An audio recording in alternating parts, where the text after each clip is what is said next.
A very, very good morning to you. It's the 18th of July. It's Thursday, 7 o'clock. It's great to have you with us. And Nelson Mandela Day is what we are celebrating today.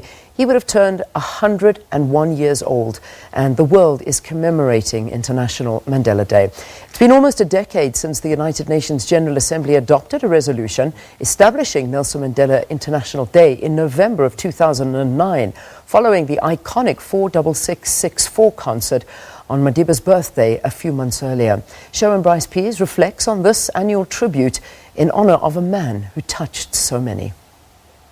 Over the years, some familiar faces have come out to pay tribute at the UN, like this former US president who reflected on his then 21-year friendship with Madiba. He proved you don't have to be in public office to serve the public. And that is what this day is all about. That is what the Mandela Center is all about. This fellow Robben Island inmate and Rivonia trialist also travelled to New York to pay tribute to his old friend in 2013 and talked about the role the UN played in liberating South Africa. The United Nations has played its part in liberating the people of South Africa. Now you play an even more important role of keeping alive the values that Madiba has given us. Remember this iconic picture of Madiba voting at the Ohlange School in Inanda, Durban in 1994? Gay MacDougall was standing right next to him over 25 years ago. I think Americans see him as a hero, as the hero that we needed at the time.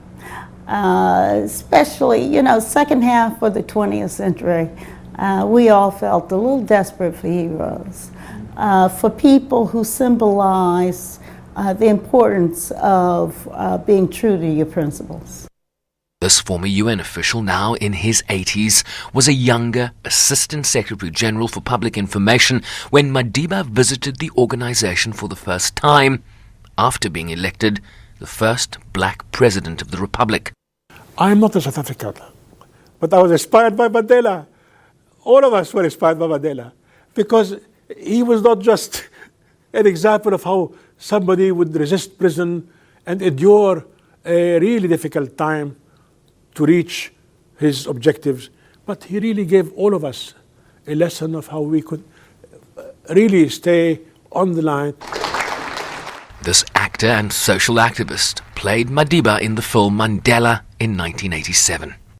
We must look toward Mandela's legacy not merely as admirers, but as inspired practitioners of his art form.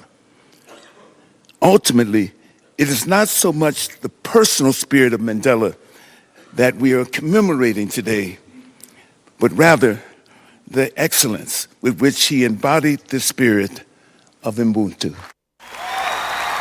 Madiba, I love you so much. Sherwin Bryce-Pease, SABC News, New York.